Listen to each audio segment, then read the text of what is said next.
अस्सलामुअलैकुम वरहमतुल्लाहि वबरकातुहू। अल्लाह तबारक व तआला दे सोहने ते बबरकत नाम तो शुरू करना जिहड़ा तमाम जहाना दा मालक है।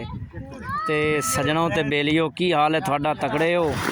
ते गल इंज है बेलियो बई ना जिहड़ा दूसरा खंभा है ना ये असी पूर रहे हैं तो इनू पूरदे आना सानू ना बहुत बहुत परेशानी का ना सामना करना पिया। उनकी वजह यह है कि इस क्यारे दे विच ना पानी तकरीबन आ गोडे गोडे जिड्डा ते पानी गोडे गोडे जिड्डा होवन दी वजह तो करके आके ते असी जनाब ना तकरीबन एक मरला जगह वली है ते उनदे पाए ने बन्ने ते बन्ने पा के ते जेड़ा अंदर पानी आना वो बठलां दे नाल जट्टिया। तुसी वेख सकदे हो हुण भी असी बठलां दे नाल पानी जेड़ा है वो जट रहे हैं। ते ये बड़ा ना औखा काम है, एडा सौखा काम नहीं है। ये आज सारा दिन ही असी एक पोल अगे कसी ला चुके हैं तो दूसरे पोल नूं लगे हुए हैं तो बड़ा सानू ना परेशानी का सामना करना पिया। तो अल्लाह करेगा ये भी शाम का टाइम है तो ये भी इंशाअल्लाह ताला ना कोई अद्धे घंटे दे विच ना इस भी खंबे ने पुरी जाना है तो बकाया रह जाना एक। अल्लाह करेगा वो भी सुबह तक हो जाएगा। तो यह तुसी वेख सकते हो पानी जिहड़ा है ना गोडे गोडे जिड्डा है।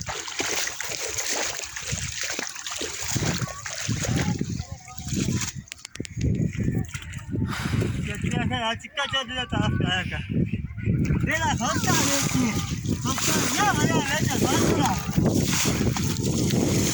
मेरा गलत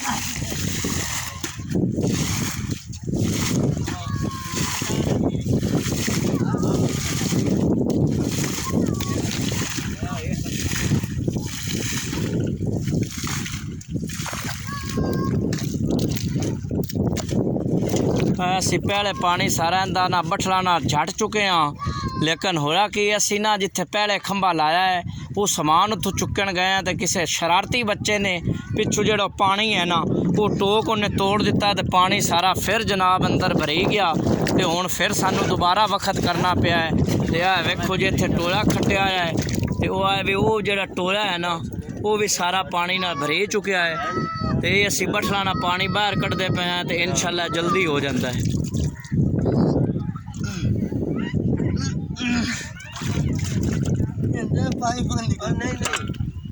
पानी निकल सकता है। हाँ निकल सकता है। बट्ठा ना जाट तो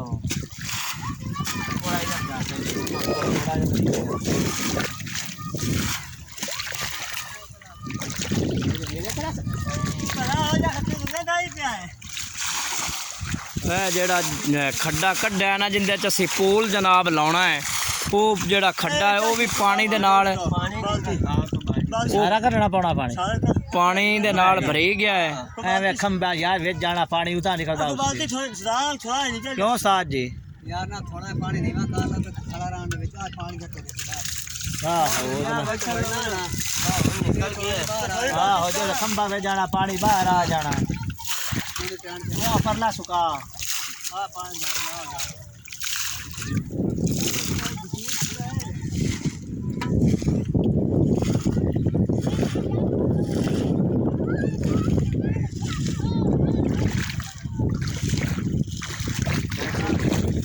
रखिया देने और बच्चा जी कोने दौड़